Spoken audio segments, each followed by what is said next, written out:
kekayaan kita masih banyak yang bocor.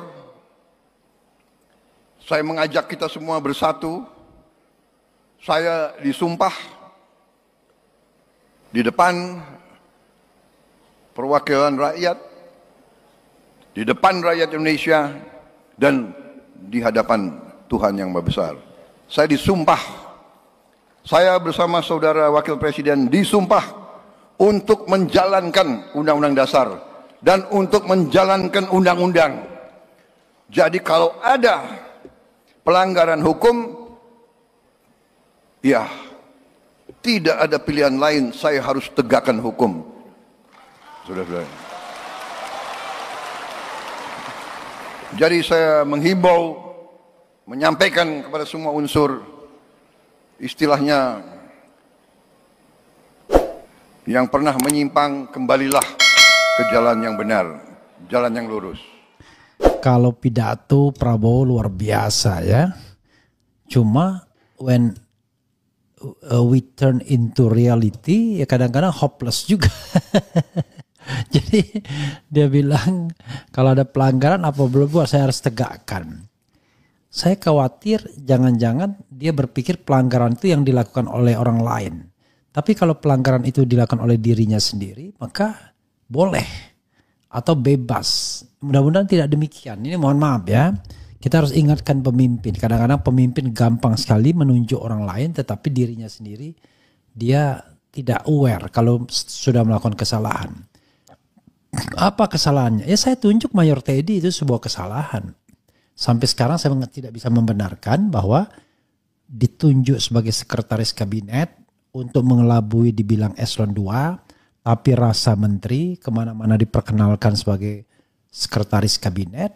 Bagaimana kita mengatakannya eselon 2, kemana-mana ikut presiden, mau dijadikan ajudan pangkat belum selesai, mau dimasukkan sebagai pejabat negara boleh, tetapi tidak mau meninggalkan karirnya di TNI, kan itu persoalannya. Sehingga yang terjadi adalah ditabrak undang-undang nomor 34 tahun 2004 tentang TNI. Sudah jelas-jelas dikatakan bahwa tidak boleh perwira aktif itu masuk jabatan-jabatan non-militer kecuali di tempat tertentu saja. Dan yang disebutkan secara eksplisit itu, sekali lagi saya katakan, kantor Menko Polkam boleh, kantor Menteri Pertahanan boleh, kantor kemudian sekretaris militer boleh, kantor kemudian Lemhanas boleh, ya, Lembaga Ketahanan Nasional, kantor Dewan Pertahanan Nasional boleh, kemudian SAR boleh, ya, Badan Narkotika Nasional boleh, ya, kemudian apalagi Mahkamah Agung boleh, ya, tapi tidak ada sekretariat negara, sekretariat kabinet, apalagi sekarang untuk mengakomodasi Mayor Teddy, kemudian sekretariat kabinet dilebur ke dalam sekretariat negara, tapi Mayor Teddy fungsinya seperti bukan lagi sebagai sekretaris kabinet, tetapi fungsinya adalah sebagai ajudan. Kan agak bingung juga kita, kemana-mana sekretaris kabinet mendampingi seorang presiden untuk semua urusan. Kalau urusan kabinet ya kabinet, tapi kan sekretaris kabinet itu pejabat eselon 1, bukan pejabat eselon 1 tapi pejabat negara.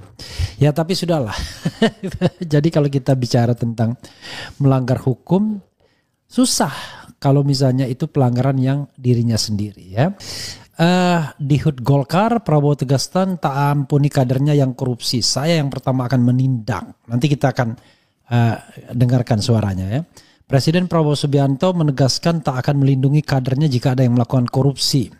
Hal itu disampaikan saat Prabowo menghadiri HUT ke-60 Partai Golkar di Sentul International Convention Center, Bogor, Kamis. Jangan karena kau merasa Gerindra, kau berbuat menyimpang, berbuat seenaknya. Kau berharap Gerindra melindungi kau? Tidak, ujar Prabowo. Luar biasa ya.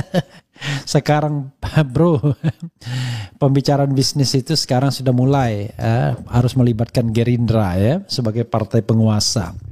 Presiden juga menyampaikan pesan itu kepada para calon kepala daerah yang memenangi Pilkada 2024 ya. Kalau kau mengkhianati rakyat, maaf, saya yang akan pertama menindak saudara-saudara sekalian, tegasnya. Sudah, it happened already. Pengkhianatan terhadap rakyat itu ya. Lebih lanjut, Prabowo mengaku sedih ketika ada orang-orang yang ia kenal di penjara karena korupsi. Saya sedih, saya bertanya bagaimana istrinya, bagaimana anaknya di sekolah bapakmu, koruptor ya, ungkap Prabowo. Jadi saudara sekalian, banyak koruptor yang direkrut Prabowo ke dalam kabinet. Masa dia nggak tahu? Pura-pura nggak tahu ya. Seperti yang saya katakan dalam kasus BTS saja ya. Lawyer ya, Magdir Ismail, lawyernya Menteri Dito Aryo Tejo yang mengembalikan uang 27 miliar dan sekarang belum diapa-apakan, menyebut 3 orang lagi dalam kabinet Prabowo yang terima uang puluhan miliar itu. Yang saya katakan 2 diantaranya inisial M itu kan, satunya inisialnya, yalah pokoknya orang dekat Prabowo lah. Jadi saya kadang-kadang ya gimana ya, apakah cuma omon-omon doang memberantas korupsi atau serius ya? Kalau cuma omon-omon doang ya sudahlah ya, kita hanya berdoa mudah-mudahan ada keseriusan. Tetapi kalau memang serius ya kita dukung ya. Tapi sampai saat ini saya belum melihat ada keseriusan dalam pemberantasan korupsi kecuali omon-omon. Kalau serius kan mestinya dimulai dari rekrutmen menteri yang bebas dari indikasi korupsi. Ya, dia datang ke acara apa misalnya. Itu juga penting kita catat kan. Jadi sobat Erhazialian, ya bagaimana lagi ya? Pertanyaannya apakah kemudian kita percaya begitu saja dengan apa yang dikatakan oleh Prabowo Subianto dalam konteks ini ya. Coba kita bacakanlah komentar sobat era sekalian ya. Omon-omon terus Prabowo. Halo Pak Refli, salam kenal dari Bekasi Timur. Asik topik kita malam ini Bang RH, semoga tidak omon-omon. Kita menunggu bersih-bersih pemerintahan yang jurdil dan penegakan hukum, tinjau kembali kabinet merah putih.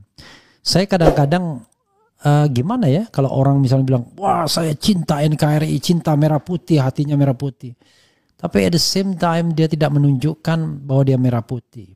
Ya, dia garuk uang negara, ya, lalu dia seolah-olah jadi Sinterklas, ya. Dia datang ke tempat siapa pula kita juga pertanyakan kan. Pak, belajar hukum itu enak ya, seru ya Pak. Iyalah ya, cuman Anda bisa putus asa karena ternyata apa yang Anda pelajari dengan realita jauh sekali ya. Omon-omon tuh, Bahlil tangkap. Huam, Mister omon-omon lagi, no action ya. Kemudian omon-omon gak sesuai dengan kenyataan. Saya kuliah jurusannya administrasi bisnis tapi selalu menonton politik hukum terus baca buku ilmu hukum. Good ya. Hanya bisa berdoa semoga Pak Prabowo jadi pemimpin amanah. Sekarang sudah amanah belum? Sawo rasa lemon, wowo cuma omon-omon ya. Gajah di depan mata ya. Jadi suka gitu gaya saya membaca tentang politik, tentang hukum. Lain di mulut, lain di hati. Ya saudara sekalian, ya itulah ya. Kadang-kadang kita mau diapain lagi lah.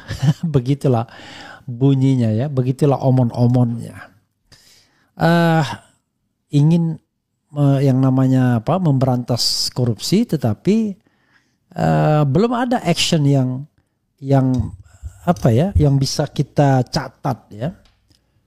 Zarub Rikar bolehlah, tapi jangan lupa ada isu yang mengatakan jumlahnya tidak segitu bro katanya.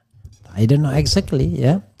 Jadi negara ini banyak sekali dilingkari para penjahat ya. Bahkan penjahat itu mendekat di lingkar kekuasaan dan kita nggak bisa apa-apa. Jadi selama pemimpinnya cuma omon-omon doang, ya berat. Jadi berbaik sangka itu boleh. Tetapi kalau kita tahu ada problem di sekitar kekuasaan tersebut dan kita masih juga merekrutnya, ya itulah yang namanya omon-omon ya. Tapi mudah-mudahan sekali lagi kita doakan lah ya, Mr. Presiden menjadi presiden yang amanah. Walaupun sejak hari pertama saya sudah hopeless, terus terang saja. Begitu dia angkat Mayor Teddy yang sangat personal sekali kelihatannya menjadi sekretaris kabinet, lalu tiba-tiba diturunkan jabatan sekretaris kabinet jadi eselon 2 untuk mengelabui tidak perlu pensiun. Akhirnya ya mau diapain lagi? Ya. Karena kalau eselon 2 itu jabatan birokratis, bro. Kalau jabatan birokratis katanya tidak perlu mundur. Gak ada yang aktif bisa di jabatan birokrasi sekretariat negara atau sekretariat kabinet. Ya, itu saja saudara sekalian ya. Mudah-mudahan ini dibaca atau didengar oleh presiden. Tidak pun tidak apa-apa ya. Sebagai orang warga negara, saya sudah menyampaikan hak saya, menyampaikan apa yang menurut saya benar. Mau berdebat soal ini ya saya layani, asal jangan diintimidasi ya. Tiba-tiba dikriminalisasi, kan saya tidak salah. Saya membaca dengan teliti Undang-Undang Nomor 34 tahun 2004 itu ya. Dan saya mengatakan salah. Nah, makanya kata Bung Karno memang kill all the lawyers. Jadi kill all the lawyers itu kenapa? Bunuh semua lawyers bukan karena dalam hal yang negatif, dalam hal yang positif sesungguhnya. Kenapa? Lawyers itu dianggap menghalangi upaya-upaya untuk penguasa itu menjalankan kekuasaan seenaknya. Nah, yang bisa menghalangi hanyalah lawyers, karena lawyers tahu aturannya. Makanya kill all the lawyers ya. Bukan dalam pengertian negatif sesungguhnya. Begitu saudara sekalian ya.